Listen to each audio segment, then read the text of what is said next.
I'm pretty sure this clip went viral around the world, right? Yes, Yeah, I saw definitely. it on CNN. Wow, we made CNN. We always make for bad stuff. Yeah. Plane goes missing, pipeline burst. Yeah, exactly. Hello everyone and welcome to this episode of Siapa Makan Cili with me, your host Iqbal and... Chuck, hi. Hi everyone. It's been a crazy week and we have a semi-crazy person to introduce on the show. He's been here many times before in the history of chili sauce. I think it's dating back to like 5-6 years ago. My first time meeting Alvin. When he came, I think you haven't joined yet, is it? If 6 years ago, 2019, I was here. But I guess you kept me away in the closet or something. Okay, ladies and gentlemen, this is Alvin Vong, CEO of EquitiesTracker. You can follow him. He's pretty big on TikTok and Instagram as well. Maybe just really quickly, what is EquitiesTracker? Let's start with that. Wow, that's a loaded question, but very simply, we help our investors learn about financial markets, and if they prefer not to do it for themselves, then we invest on their behalf as a fund manager. For full transparency, I also consult with EquitiesTracker on some marketing related matters. Yep. So actually, I'm depending more on Iqbal for this one to talk about what the average person might want to know and not want to know. In other words, he's counting on me being the dumbass for this episode. It says here you bought your first Bitcoin in 2015. Yes. How much was it back then? I think it was 300 it's about 300 to 400 USD. Macau. Yeah. Was it a whole Bitcoin that you bought? Was it like, I bought half. You bought half a Bitcoin? I bought half a 300. Bitcoin. I bought half a Bitcoin for 300 AUD because it was in Australia back then. So it was probably about... Do you still have it? I wish I did. Wait, so when you sold it, how much was it then? I was just curious what it was because my brother came saying, he bought it in 2013. He was like, yeah, this is cool. And, because I come from, traditional finance and, we think of central banking and things like that. And I said, this will never work. But begrudgingly, I tried it. So he brought me to an ATM. He said, try it. Okay, so, whipped out something and then put it in an ATM. And then, it was my old Android phone. So I scanned it. And I was like, okay, cool. So what can I do with it? Same thing everyone does, right? Yeah. Back then, there was very few people who accepted Bitcoin. So, he spent his money on a sandwich. I spent mine on a VPN service. Okay. Yeah. Slightly more sophisticated, but... Like how soon after you bought it? I don't know, maybe I forgot I had it as well, and I just did it for fun, just to see how it worked. Okay, so but essentially you spent the Bitcoin. I definitely spent the Bitcoin. Yeah, so he didn't exit. Okay. Yeah. Then your brother exited on a sandwich. Yeah. The classic sandwich exit strategy. Or the pizza, right? The original. The pizza, yeah. Pizza, right? Bitcoin pizza day. In case the people watching this don't know, how much would that 300 half a Bitcoin be worth? What half a Bitcoin today would be probably about 40,000 US dollars. USD. So that's about, I don't know, maybe 200K? Yeah. About slightly less than 200K ringgit. So that was the most expensive VPN subscription. It was pretty expensive, yeah. I would say. Okay, so today, if you guys have any sort of investments in the market, you might have had quite a roller coaster of a week. We're also holding this podcast for people who don't have any investments and they're hearing everyone talking about Trump tariffs. China. Oh, can you do the voice? No, I absolutely cannot. No, I can't do it either, man. Yeah. So, in case you guys are not in the know, Trump basically has tariffed the entire world, which means that every country in the world that is bringing goods into the US, goods or service into the US, has to pay a 10% tariff minimum, and some countries even more. You know what's great? On the White House briefing that he gave, and then he was holding that cardboard with all the lists. Malaysia made it on that list because it was not the full list of all 170 countries in the world. It was Malaysia made the list. That's the funny thing, I've been watching all these videos on CNBC and John Oliver and even Seth Meyers and all that, and they all mention Malaysia. They all mention Malaysia specifically, but to demonstrate how it's reached countries we haven't even heard of before. And then we have this cup noodles from Malaysia.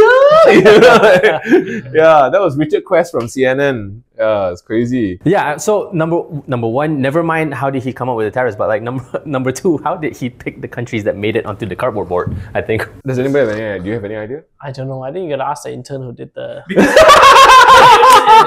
That's the thing. Like someone even pointed out, like the list is not sorted by alphabetical order. It's not sorted by like highest tariff. It's not sorted by any reasonable like pattern that we can deduce. There's two angles here to come from. Obviously, Alvin, you train and you also represent many investors because they invest with you. They put their money with you and stuff like that. When this piece of cardboard came out, right? What was your reaction? I think the initial reaction was, this kind of threw whatever models that we had like completely off, because so before this announcement that came out, one of the theories that were floating around was that, you know what, the guys that are in BRICS, they're gonna be hit bad. Okay, BRICS basically is Brazil, Russia, India, China, South Africa. I thought it was Singapore. Correct, South Africa, correct. Good job. And because Malaysia, Indonesia, Thailand, specifically, we are partner with BRICS or member. We're partners, but we're not a full member yet. And the idea was that Trump is going to go after all these guys who are lying with China. So it was really a geopolitical, like, are you my friend or you're not my friend? Wait. He kept mentioning this Dirty 15, right? Are we part of that Dirty 15? I don't know. So Dirty 15 is apparently these 15 countries that Trump says are the worst trade offenders with the US. Like, we have the most unfair I think trade. the top 15, I don't think we fit in. We're not in the top 15. Probably, I think we could be number 15, I think. No, possible. 40. We 40, checked. right? Yeah, number 39 or 40. Hey, we are! We are part of the Dirty 15, that's the thing. So he mentioned us specifically as Dirty 15, but our tariffs are not as high as some other countries, so it's weird. No, but I think they look at it in trade imbalance, trade deficits. Yeah, but this is representative of trade deficits, man. No, as in I think nominal dollar value. Oh, nominal dollar value. Yeah, Right. Not percentage. I think we just hit right on the 15 number, am I right? Okay, interesting. We're already talking about a whole bunch of terms that I think part of our audience does not understand, unfortunately. So let's try and break it down a little bit. Okay, so from your perspective, when this news came out, what was your response? What the hell is a tariff?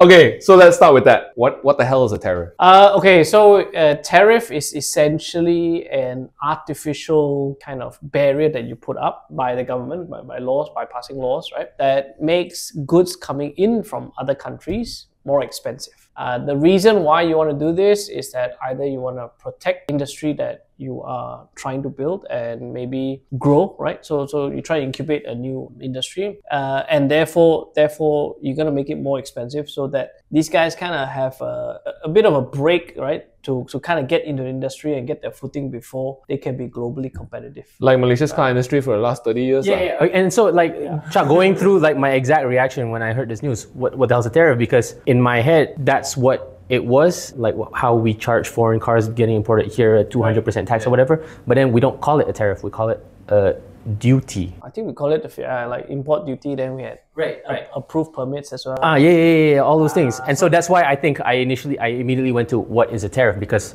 we call it something else. Is there a difference to your knowledge? I think there are subtle differences, but I think the net effect is the same. Same. So it's protectionist, and at least in Malaysia's case, that's why we have manufacturing facilities here for cars and stuff like that. Correct. The downside of it is that Malaysia pays more for cars than anywhere else. Yeah, Malaysians I mean, of course, our neighbor pays more in Singapore.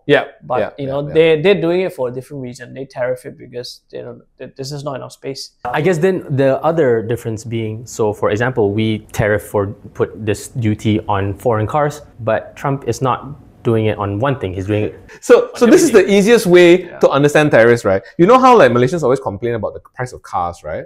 But then by the same token, we also have all these factories here, that are making cars. That's exactly what's going to happen in the US, but with everything that they import, right? Yeah. From food to services to your Temu shop like a millionaire stuff is now shop like a half millionaire or maybe 100. Is that true?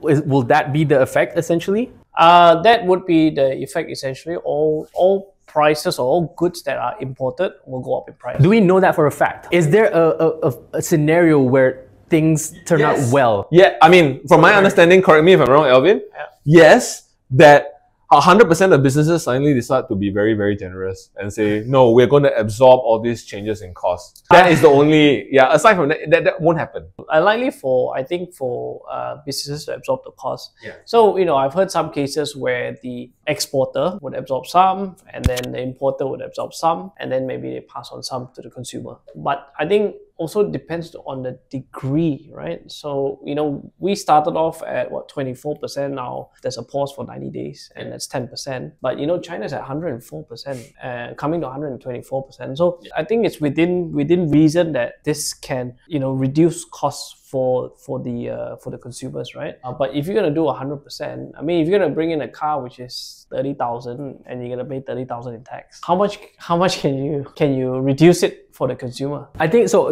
After the news was announced, and then a bunch of videos went viral of like Americans reacting to the news, and there were like vox pops. Who do you think will pay for this tax? Who do you think will pay for the tax? And like pro-Trump supporters are like, oh, the business will pay for the tax. And then slowly coming to the realization that no, consumers pay for the tax, right? For instance, here in Malaysia, we pay more for cars. Is there any example of that not being the case? Like, why would an exporter or an importer decide to take on to shoulder any of the burden, like you said? Well, I think so it depends on the item that is being imported, right? Yeah. Because I think the big case was Nike and having factories in Vietnam. They would likely import the shoes. My guess is maybe $20, $30 USD. That's what they would pay. And a pair of sneakers would be 100, 150 USD, right? So the markup is quite significant. Yeah. So I think in that case, companies will have lower margins, right? They may not necessarily need to pass on the full cost to the consumer. So that may not be the case, right? So I think for items that are maybe lower in margins, then what we're going to be seeing is that you're going to see the trickle down effect. So even if they're non-consumer goods, if I'm buying machines, right, that's for my business, and if that costs have gone up 100%, then my capital expenditure has gone up by that amount, right? Yeah. So that would mean I need to charge my consumers this much so that I can still retain my return on investment, right? Yeah. So TLDR, like even with China, 125%, whatever figure it is, tax does not necessarily mean that all made in China goods will go up by 125%. Not necessarily, yes. Because the parts might, let's say you buy a Chinese car, maybe, it's half manufactured locally and then half manufactured internationally or whatever. So half the cars. Well, if they make it fully bonded, which right now, then it would be 100%. Yeah. So it's like similar like CPU and CKD kind of thing. Like yeah. Some of it will be, Pretty much, yes. Yeah. Yes. And also like, like what you mentioned, the cost of it is not the same as the retail price of it. No. So there's a margin there that Yeah, it won't go up that much. Just now when you said CKD in my head, it said Char Kway Diao. Char Kway Diao. So I think maybe kind of the answer to the question, I think everyone's going to pay for it. But the US government will benefit tremendously from this. You think so?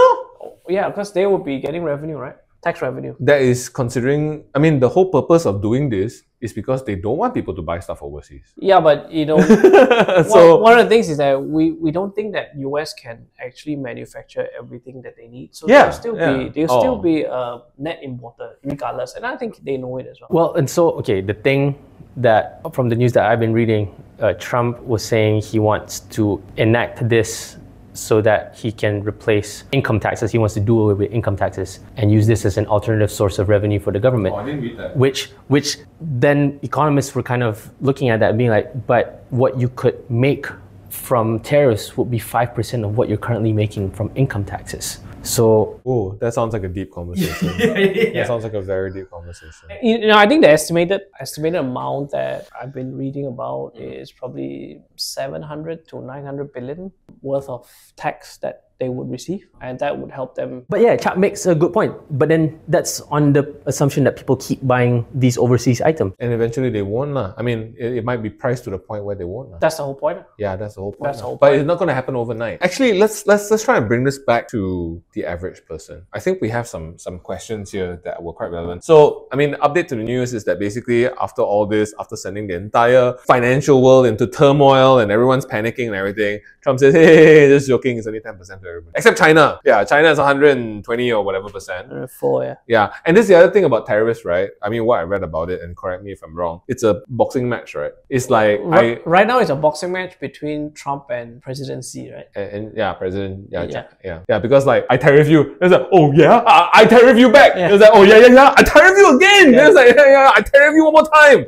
and then eventually, basically, both countries' trade just breaks down. So on this note, somewhat like we were discussing this with the chili sauce team, someone brought a great point. Maybe you can help average person understand. When this news was announced, and then people were talking about the stock market crash, and when this news was announced, people were talking about the stock market rebounding. Why? Why does that happen? Okay, so if Trump was initially going to go ahead with his plans, which he's just put a pause on it now, essentially what would happen was because cost of goods was going to be much higher, so hence demand should drop. So when demand drops, less jobs, unemployment goes up, what they call a recession. That means a negative growth in the economy. So that's why oil prices were getting sold down, because the future prospects were looking very weak. So basically, investors looking at the news were thinking, okay, the economy is about to go really bad. I'm going to sell off all my shares. That's why all these stock market went down. And then the flip side happened, Trump paused, and so all these people thought it's not going to be that bad.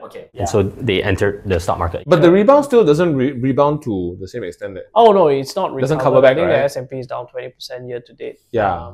Since Trump became president. So it's like pew, boop, pew, like that. And it dropped back down to this. And so when the news was announced that he paused it, there was another piece of news that someone had been tracking the call options, which is like basically people make bets on what happened. Hey, he's talking more technical terms than me. And so someone tracked a bet that had been put. Someone made the bet that on the day that Trump made this announcement, like that morning, someone bet $100,000 that the stock market was going to rebound, and then from the $100,000 made $2.1 million because the market rebounded. This is a different time. This is the leverage futures thing that you guys were teaching me about. No, I mean, it is. I mean, I guess the question is, who is the person who bought that put? Did they have insider information otherwise? What's the difference between that and betting? You know, I guess you flip a coin and you bet, basically your probability is 50. Therefore, your certainty is 0.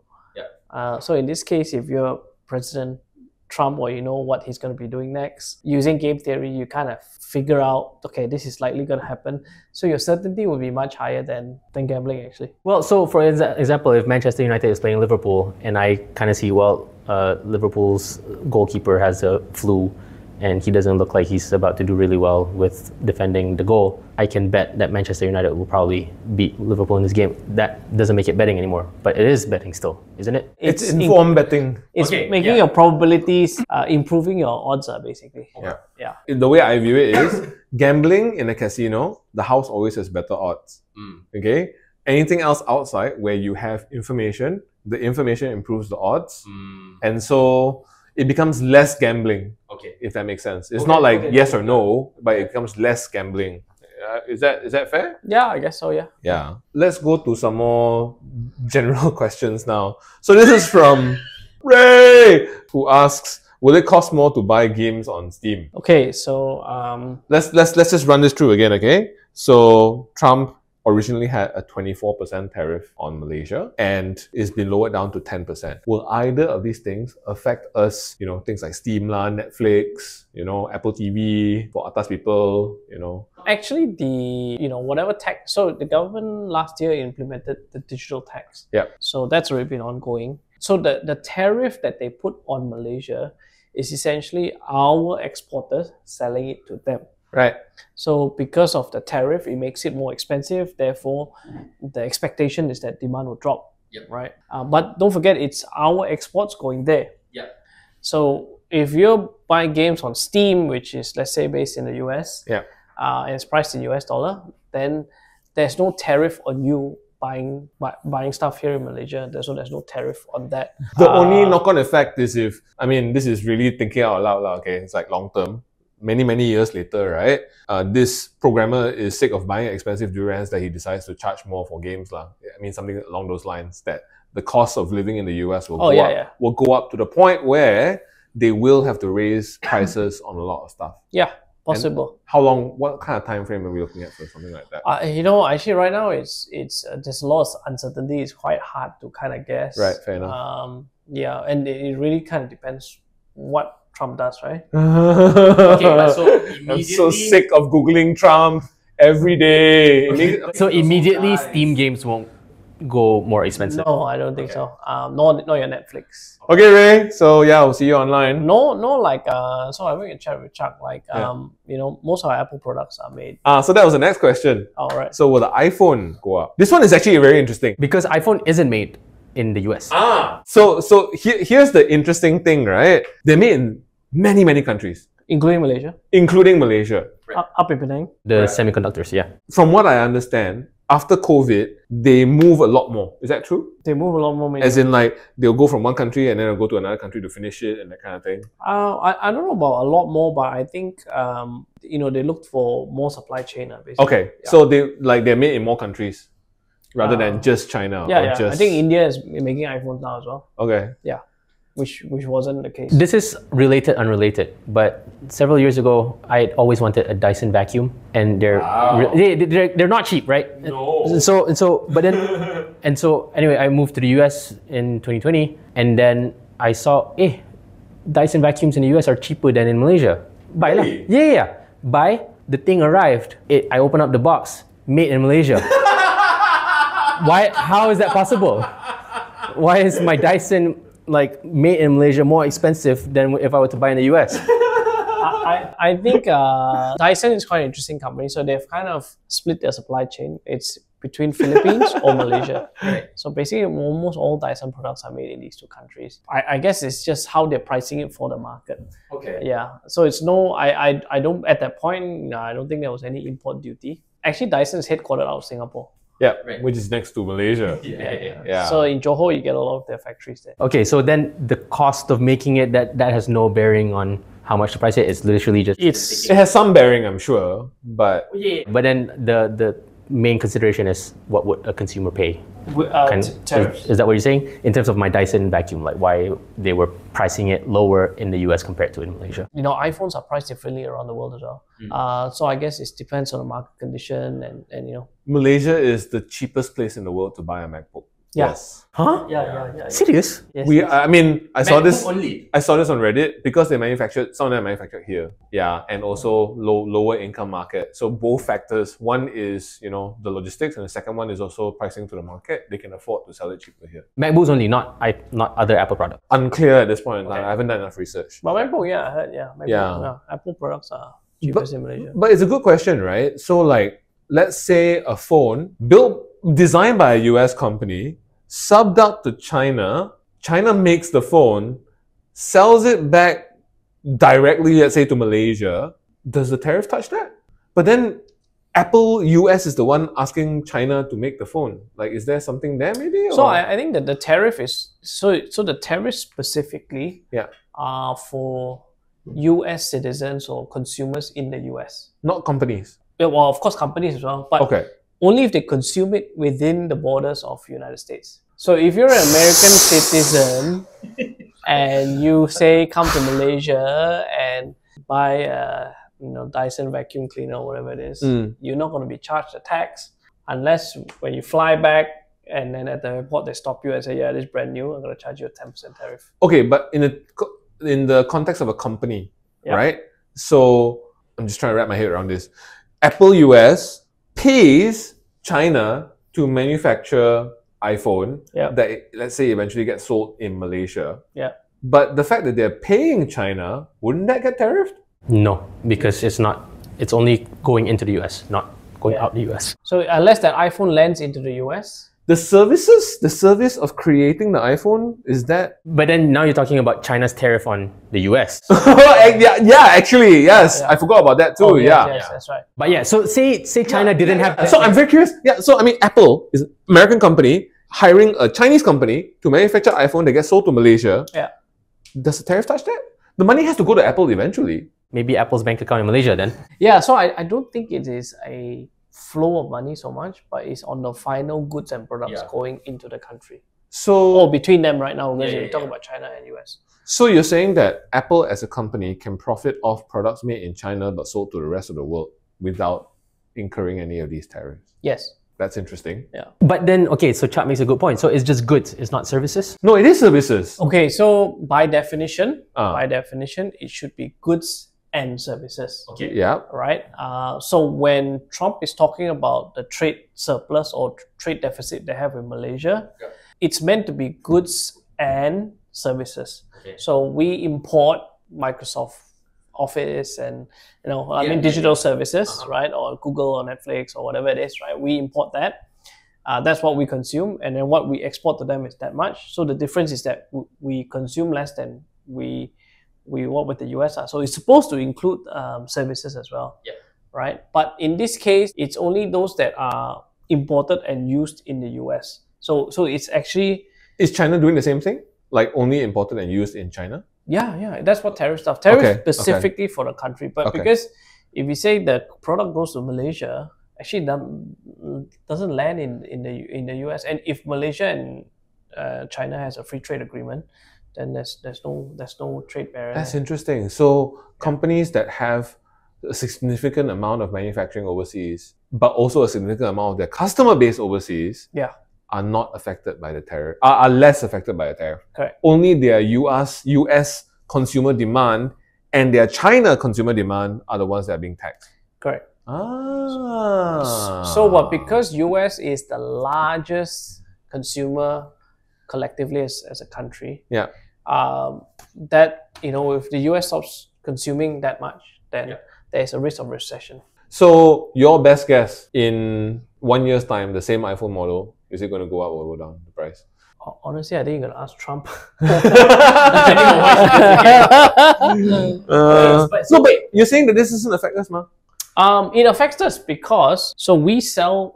US is second or third largest trading partner to Malaysia. Yeah. So we're gonna sell less to US now. Therefore, our incomes will come down, right? Or they're going to buy less from us because we're going to be more expensive, and hence that's why. Correct. Yeah. Right. On this same token, so China's tariff rate is 104%. Ours is 10%.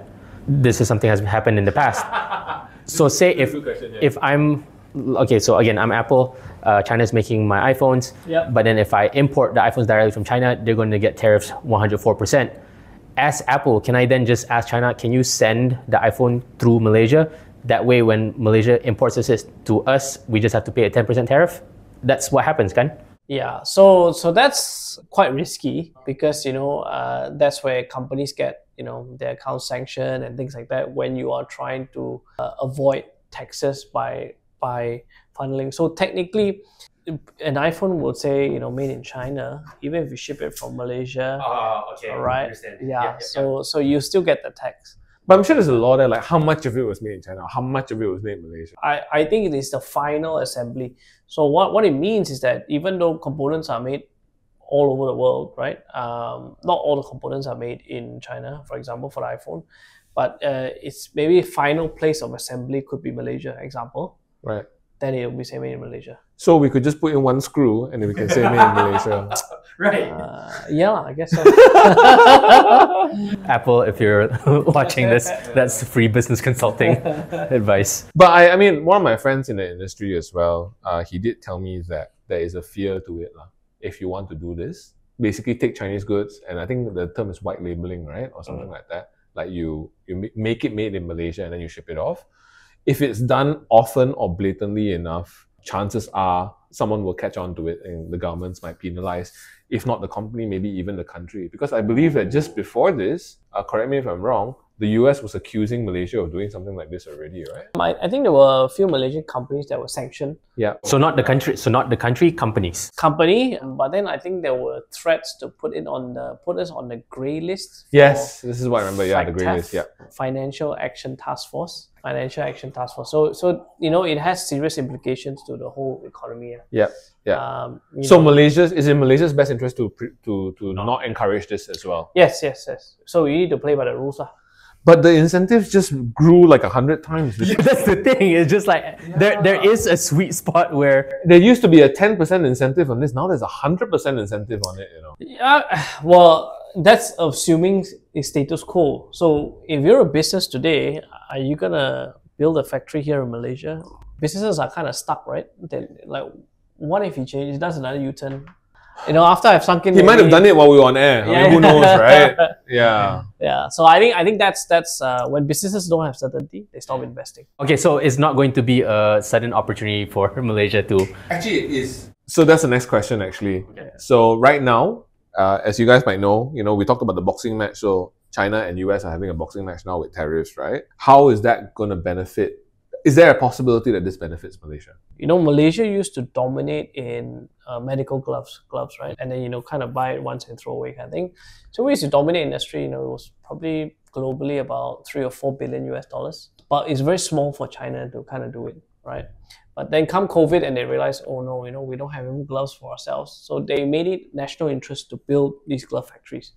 So much so that after COVID, globally, there's really major oversupply, right? So you see factories shutting down and things like that. But China just kept going, right? Because it's of national interest. And of course, they were selling it much lower to the US and Europe, right, compared to us. But we've built over the last 20, 30 years, we built a substantial kind of ecosystem on nitrile gloves and rubber gloves and things like that, right? So what happened is now with China being taxed 104%, and most of the major, if you look at glove use per capita, US is still the highest because of medical care. Oh, right? Interesting. And also for barbecues. Yeah. Liposuction, yeah. So the gloves now have a major competitive advantage because it's 100% difference or 90% difference, right? So I think there are certain pockets that if this remains status quo, and that's what we can only imagine, that yes, there will be some opportunities for us, for sure. Yeah. But the opportunities have to be offset with the fact that the uncertainty is basically causing everyone to keep their money in their pockets, effectively. Yeah, pretty much. That's where, when everyone kind of keeps their money back and don't do anything, you're going to definitely see a slowdown in the economy. If we were to do like a SWOT analysis, that's one very small box for the opportunities part. I think opportunities to buy assets at very low prices. Right? If you think of 2008, I should have bought this stock at that price or whatever it is, right? Well, that's the opportunity we have today. I guess that's more on an individual scale, like on a national level scale, opportunities there besides our glove industry. It's got a lot, I think. Because, China is manufacturing central of the world, right? Whatever they lose, other countries gain. Assuming Trump doesn't change it to 50% for China next. Are we among the top alternatives to China in terms of manufacturing? So China's for a long time, their initial strategy was big, fast, and cheap. So it's got huge volume, it's big, they're going to make it as cheap as possible and highly as efficient as possible. Malaysia, on the other hand, because we're probably less efficient, we've not invested in robotics, right? We are probably well known for maybe low volume, high mix. What does that mean? So can you imagine you can call China today, send me some socks. They were like, okay, how many containers do you want, right? But there are certain applications where, you can't just send me 10 containers of, certain things that, I can't consume that fast. So in the container, you might, I have item A, item B, item C, so it's lower volume. And that was stuff that, we were kind of well known for, like we could do that. Yeah. Such as? Certain instances, I think very low volume. I remember things like, you'll be surprised, a lot of walkie-talkies are made in Malaysia. Oh, is that right? Yeah. Low volume stuff, right? Vapes? Vapes, no, still China. Oh, really? Still China. Oh. The machine, right? Yeah. It's also very industry specific, so we can't be kind of overall, but Now the great thing about Malaysia is that we've kind of always been in manufacturing, like last 30, 40 years we've spent. And if you look at our infrastructure compared to say Indonesia or Thailand, we have better infrastructure in terms of ports, internet connectivity, highways, right? Like you can drive if you have a factory in Perak, you can ship it out straight, from the port. If you're up in Penang, it's up there or here central or even south, right? So I think in terms of, port facilities and infrastructure and getting your goods to where it is, because don't forget, you also have to import certain goods sometimes to manufacture as well. And I think like Indonesia, they're still trying to build that up. Indonesia's got 200 islands, right? Where do we build infra, right? I think Thailand has got pretty decent infra as well, right? Except we are multilingual. We do English, we do Chinese, right? And also Bahasa as well. So I think that's kind of the edge that we have in this space, in this region, that people say, yeah, you know, it's maybe better. And we're not too high cost. Yeah. Right? And the tariffs, even the ones that he put on that cardboard, they're not as high for us as they are for Thailand and Vietnam. And yeah, correct. Yeah. And you know, the cost of labor in China now it's higher than Mexico per hourly labor, right? Huh. Yeah. So China's no longer cheap, but it's just really efficient. I see. Yeah. Yeah. And so anything that China used to be the world #1, at least in terms of export to the US, that's an opportunity for any other country now. I guess so, yeah. Okay. And the fact that we have experience in manufacturing and we have the infrastructure for it, it puts us in. So wait, overall, the news so far, what is your view long term for Malaysia? Are we, like during this Trump administration, it's going to last for 5 years, right? So 4 years, sorry. I think we should still be net positive. That's my view. Of course, there'll be some short-term pain. I think all countries will have some sort of adjusting and short-term pain. If we kind of play our cards right, geopolitically, I think it should be a net positive thing for us. Yeah. That's good to know. Okay, let's go to the next question. I'm always bullish about Malaysia. So has what is Malaysia's response to the 24% tariff, which is not 10, it's now 10? What is the government in plan to support impacted sectors?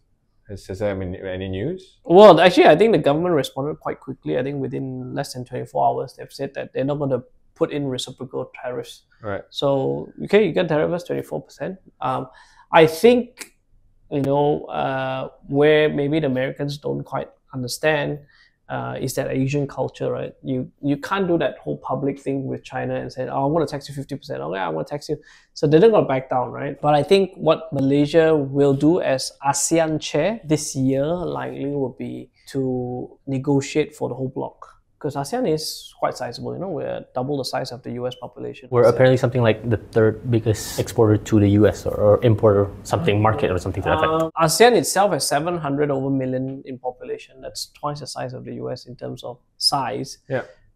So that because, you know, they take turns to be ASEAN chair. So I think where it's going to be tricky is because there are ASEAN countries that are friendly to China due to proximity, due to One Belt, One Road initiative, and you know, like Vietnam? Vietnam-ish, right? Okay, so Philippines is more US centric, and probably so is Singapore. So then the rest of ASEAN would be probably more towards China, including Malaysia. Yeah, we joined.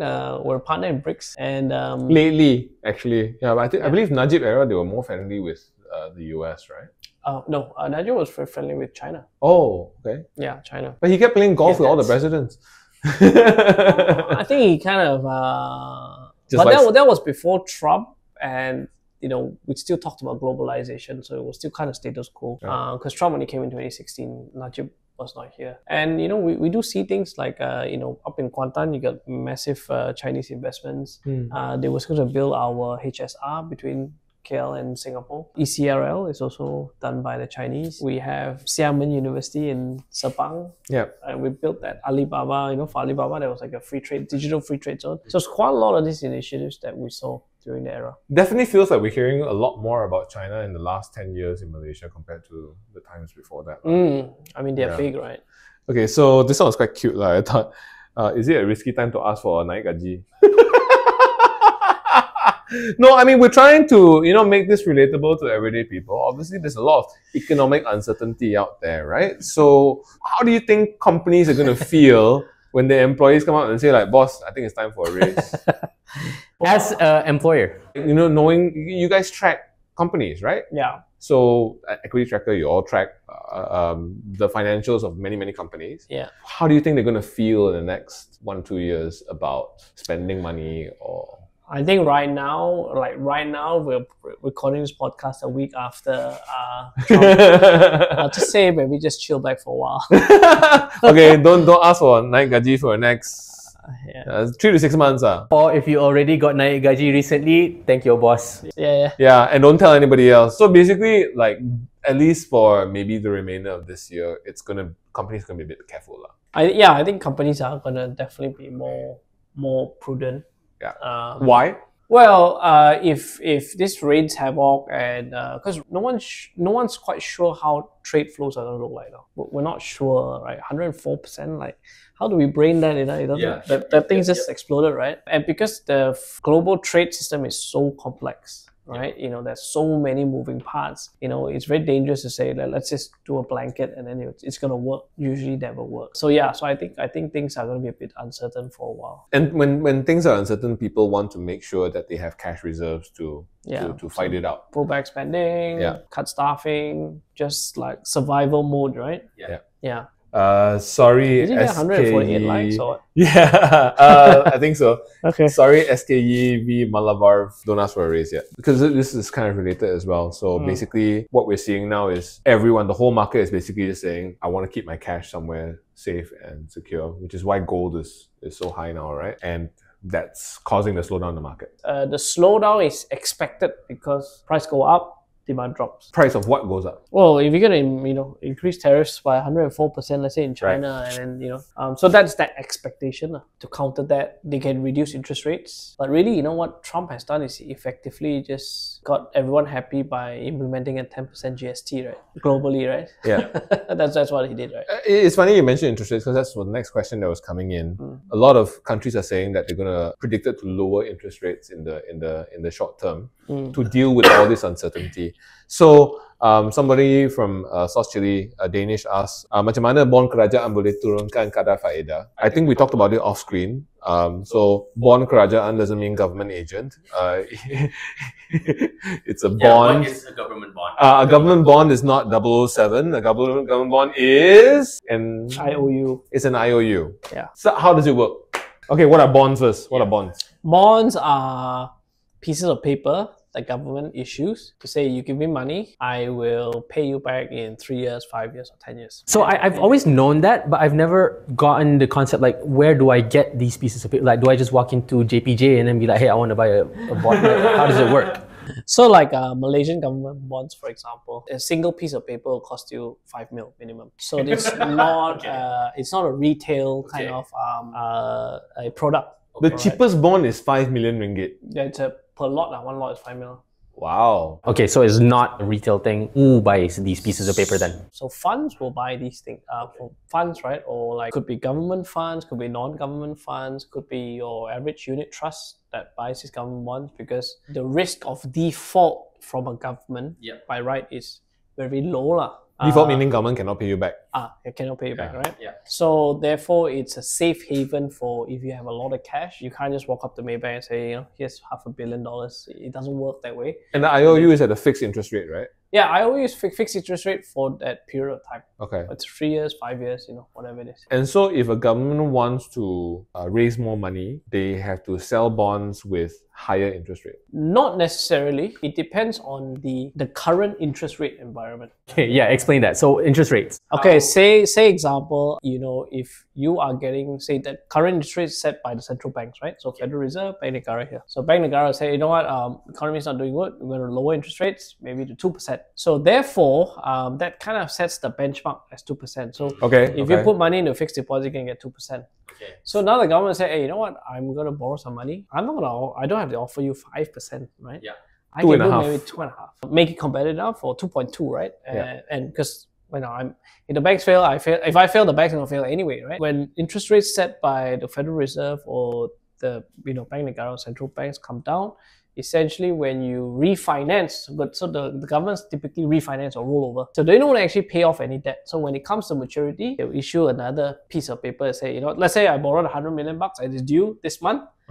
Last month, I would say, hey, I need to refinance. I'm going to issue another 100 million. So take the 100 million to pay off the original one. Wait, so governments never pay back bonds? It's very easy to see if you look at government debt and government bonds. If that's increasing, then essentially they have not been paying down their principal amount. So basically, when someone says national debt, it's all bonds? Yes, government bonds are. Majority of that, yes. Because a minority is something else? So what is not taken into account of national debt, right?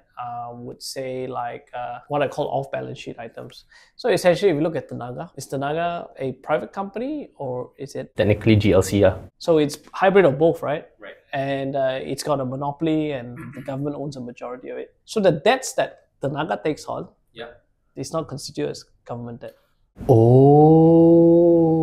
Because it's a private company, right? So you can offload it to the company. So these are off balance sheet. Yeah. Wow, this one another topic for another podcast. Okay, so why are governments looking to anticipated lower interest rates at this point in time? Well, if demand drops, therefore one of the things that Demand being just people buying stuff. People buying stuff, price goes up, I want to spend less, right? So I'm going to be poorer because the tariff made an apple from 2 ringgit now 4 ringgit, of $2 to $4. Yeah. And then your salary goes down from 2K to 1.5K or something like that. Or even if your salary remains the same, you're still buying less for more. I mean, you're still buying less for the same amount, right?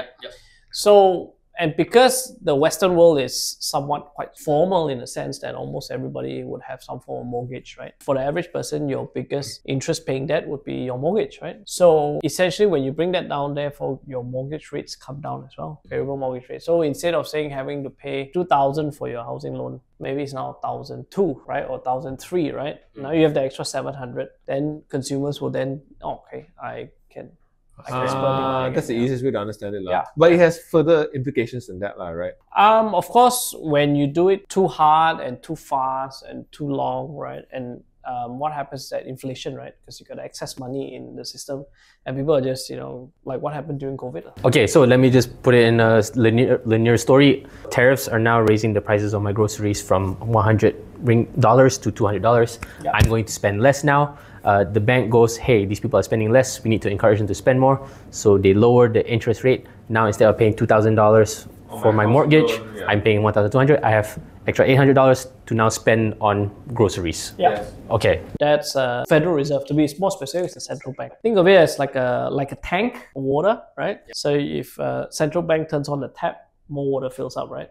That's when they decrease interest rates, more tank goes in, more water goes in. When they increase interest rates, it's like pulling out water from the tank, right? That's how it works. To make sure that the tank doesn't overflow or the tank doesn't drop to the bottom or change level too fast that it destabilizes. When you change level too fast, that means your inflation rate goes up. Yeah, then you get the jiggle, and then all the water comes out. Yeah, but so, okay, then the Bank Negara would consider doing this here if our economy is affected to the extent that we're spending less because it's just suddenly for whatever reason. Did we do it during COVID? Yes, we did, of course. Okay. The whole world did it, right?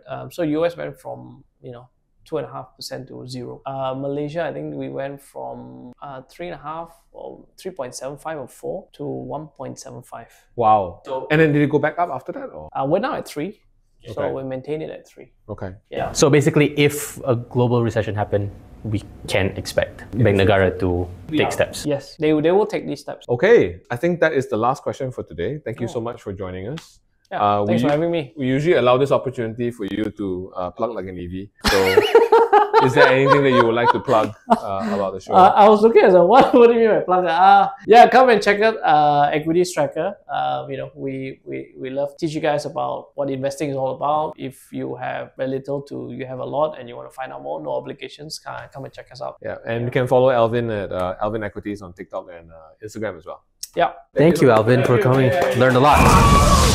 Welcome back to Siapa Makan Cili. This section is where we talk about some of the articles that we published over the month, and this is an article and a video, which I think set some records. The video's gotten like well over 500,000 now, cumulatively across Facebook, Instagram, Twitter, TikTok. And over here, we're privileged to have the writer of the story, Elil! Yay! If you guys have really been living in a fallout shelter, because this is really fallout shelter worthy, there was a giant explosion in Putra Heights that I think every one of us saw at least one video. I must have gotten at least 7 from my dad and 3 from my mother-in-law. It was like wild that many people had their phones out at the exact same time at like so many different angles. It was quite impressive. What was your reaction when you first saw it, though? Like that video? Actually, I thought it happened overseas. And then at what point did you realize it was home? I think I was on Reddit and a lot of videos kept popping up on the feed and I realized like, okay, this is from our Malaysia, so it's Malaysia. Wait, what was the exact date that it happened again? 1st April. 1st April! No! No, that totally escaped me. Oh man. And chili sauce didn't do anything for this first approach. Well, thankfully. Fair enough, fair enough. And then so you guys obviously had a discussion as to like what to write around this topic and why did you guys choose this particular one, which is what are gas pipelines actually for? So when the explosion happened, there was these brown flecks that were falling on people's cars and in front of their houses. So people were like, what are these brown flecks? Right. And it was actually the mud that was covering the pipeline, and then when it exploded, obviously it all went up in the air. So that was one angle. We were going to answer what were these brown flecks, and then as we were also talking in the call when we were discussing angle ideas, Iqbal also mentioned how we should try to do something super basic, which was just what are gas pipelines, and I also agreed. And then this particular angle of the article also came from me because the only gas I know is the kind of gas they use in houses for cooking. Where the old really strong uncle carries it in. Yeah, the one that comes in a truck. Yeah. Usually like really small, skinny guy, right? For some reason. It's never like a big muscular guy, you know. So yeah, then we came up with this angle idea. I think it's a very pertinent question. Like, hey, I got my gas tank at home already. Why is this gas pipeline going so near to residential areas? So the answer is... Why? Yeah. Well, first of all, is it the same? Is the gas that we use for our stoves the same gas that flows through these pipelines? No, so the gas we use for our stove is liquefied petroleum gas. Liquefied gas is just a more easy way to transport the gas in the pipelines. Okay. So the gas in the pipelines is not liquefied, it's actually gas. It's gas. And the ones that you use at home is liquefied gas, which is just an easier way to transport that gas around. Right. And this gas, just let me wrap my head around it. So it comes from the refinery, thousands of miles away. Yeah, Wait, but then, so content-wise, they're the same thing? Not the same thing? They should be the same thing. Just one is more concentrated, that's why it's liquid, I guess. Okay. Yeah. Interesting. But it's all methane. All of it is methane, is it? It's not to say it's all methane, but it's mostly methane. Right, got it. Okay. I think methane makes up like about 80% to 90% of that natural gas. Okay. Okay, understand. And there's a refinery like usually in Terengganu or somewhere, right? Sarawak, Sabah, yeah. Oh, Sarawak, Sabah, Port Dickson. And then they travel thousands of miles to reach what? Petrol stations or like what? So they actually span all the way from north to south. So we also transport this gas to Thailand and to Singapore. Oh wow, okay. And like within the pipeline itself, it also sort of bercabang. Like capillaries, right? Yeah. Yeah. So my dad's in oil and gas and I asked him about this. He also told me about the capillaries. Yeah. So there's a original one giant like artery, I guess. Yeah, pipeline, yeah. So it goes to like factories and power plants and even residential buildings. And this pipeline, why does it have to go so near residentials? From what we found, it is pretty common, and to be honest, sometimes there's not even like fences around these things. It's just these yellow signboards to indicate that this is like a dangerous area and pipelines are running through it. So they'll say that this is a dangerous area. There's explosive gas underneath here, but there's no fence. Okay, that is kind of scary. But I guess then to not be alarmist, overseas I've been. Is it the same? I think I'm pretty sure I've walked right by, it was not even buried. I walked by one of these pipelines before. But actually the thing in Malaysia is so far we've not really had that many scares. Yeah. Despite this pipe being here for decades. Yeah, run us through a history kind of thing. When were these pipelines even installed? Sometime in the 80s. The pipes were actually built in 3 phases. So they were building it in the west coast of Malaysia, then east coast of Malaysia, and then over in Sabah, Sarawak, and then the sort of south of Malaysia. So it was built in 3 phases from the 80s up till I think 2001. Okay. From the refinery, right? All the way down to what? Houses? Or? So the capillaries go to houses. Yeah. But the actual main pipeline itself goes down to Singapore. But sorry, the capillaries go to houses and also businesses, right? I'm sure?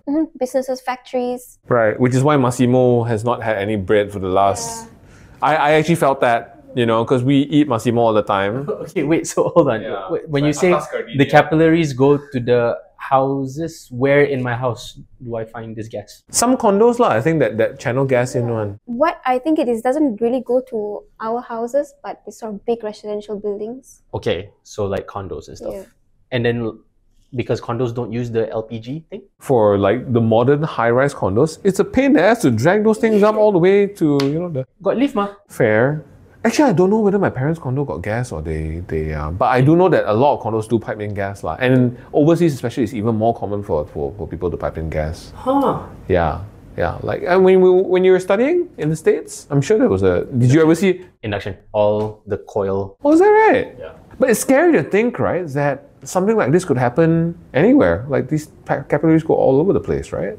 It does, but then again, it's been very safe here in like especially West Malaysia. Yeah. In East Malaysia, it's a little bit of a different story because I think there's been like 5 or 6 explosions, But not like this. accidents. I'm pretty sure this clip went viral around the world, right? Yes, Yeah, I saw definitely. it on CNN. Wow, we made CNN. We always make for bad stuff. Yeah. Plane goes missing, pipeline burst. Yeah, exactly. One thing that I was quite surprised to learn from your article was that there was actually a protest of that pipeline in 2001, and I read the letter, and it was like basically saying that you can't put this pipeline around residential areas because it's dangerous and all that, and they still did it. Actually, I think what they were protesting against in that incident was that so just prior to that, this bus had an accident and flew off the highway and nearly hit the WOW station. Oh my It god! was just I don't know whether it was several hundred or just several meters away from the WOW station, but it was a close call. And then the residents were asking for a concrete fence Right, to be built around that WOW station to sort of cut it off right, from the highway. right. Not to move the pipeline or whatever, but to actually. I don't think you can move a pipeline anyway. Yeah. So then they got in contact with Petronas. They got in contact with the highway people. So did they get their concrete? No, they did not get their concrete. I mean, the story on that website that they linked there ended, abruptly. But then when I looked at Google Map images from like recent dates, there's no concrete wall in that area. So I guess it didn't come. That's really scary, actually. I mean, first of all, this area seems like it's cursed.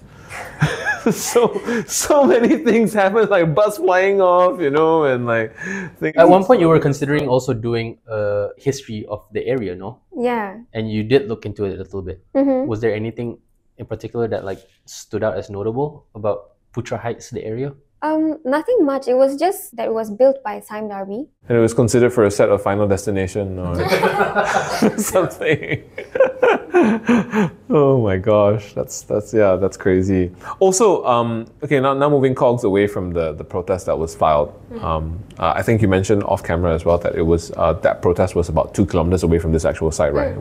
But it was the vicinity, lah. The actual thing that caused the explosion, we don't know for sure. But we do know that some people complained about some digging that was going on in that same area. Yeah, so like along with those videos of the explosion, there were also videos from this sort of car dash cams of people driving through the area, and they were showing a lot of digging happening around these newly built shop lots. That this digging was happening just prior to the explosion, just a day before. So. Right. And then there was also a caught image of the signboard of the construction. I remember a long time ago, I saw this infographic about Singapore and how deep things go. Like, at 10 meters below ground, you have your longgangs. At 20 meters, you have your rain tunnels. At 30 meters, so on and so forth, right? In your research, did you come across anything that showed like how deep these pipelines are supposed to be?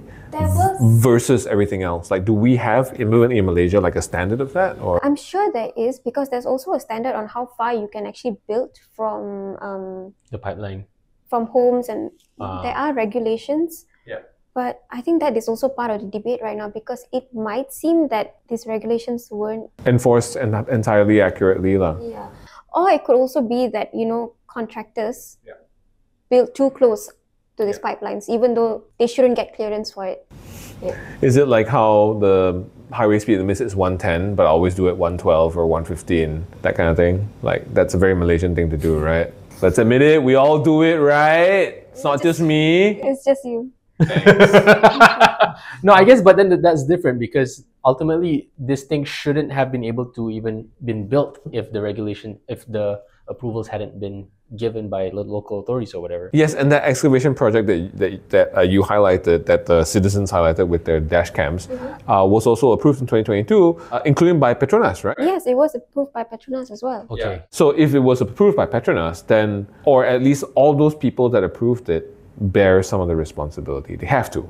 It could be, but then like you also don't really know, because what Petronas approved was probably like, okay, the project itself was approved, but maybe the digging, as they were digging, like veered off a little bit into dangerous territory. Right. Which they were not aware of, and they couldn't be made aware of. But there should be margins for this kind of thing also, right? Yeah. Yeah. Actually, it would be interesting. Maybe for a future article, we can actually track like this leveling thing, that the same one that I saw in Singapore. I'll send you guys the article. It's really, really good. Again, but then, the takeaway from all of this being, okay, so the necessary approvals were gotten, but then maybe some things went wrong. People started digging where they maybe shouldn't have. In the chat, you mentioned margins. So theoretically, if an approval was to be given, it should take that into consideration. And then, did you come across people giving suggestions for how things could be made tighter so that this never happens again? Or is it a case of our regulations dah elok and this was a one-time freak accident? People are blaming Petronas, people are blaming the contractors, people are digging into the contractors as well. As in like finding out more about them and stuff. Yeah, and if they have found some sort of suspicious things. Yeah, unfortunately not unusual in our country. I think it's also because like there's a real motivation to do this now, because this could happen anywhere. Yeah, that's the thing, and I guess that's why they're taking so much care in setting up this investigation team and writing up that report. I mean, this becomes a real concern to anybody, regardless of what walk of income, what walk of life you're from, what income levels you are, where you work or whatever, because these pipelines are all over the place, right? Yeah, and like you can see from the damage, it's like so extensive and it's so scary. Yeah. So if you guys have any questions about the pipeline that we have maybe discussed very lightly today, or you would want us to go more in depth about, or you think we've missed completely and you would like to find out a little bit more about, please let us know in the comments. And Elil won't be writing any more about it. So if we said anything wrong, please correct us gently. Yes. She's a gentle being. You can flame the two of us. Yeah. Not with a pipeline, hopefully, but so inappropriate, Chuck. With that, Iqbal, you wanna close it before we close the pipeline quick? Yeah, before we blow up anything else. Thank you guys for watching, and as always, keep it for chili sauce for more current issues. Tambah pedas.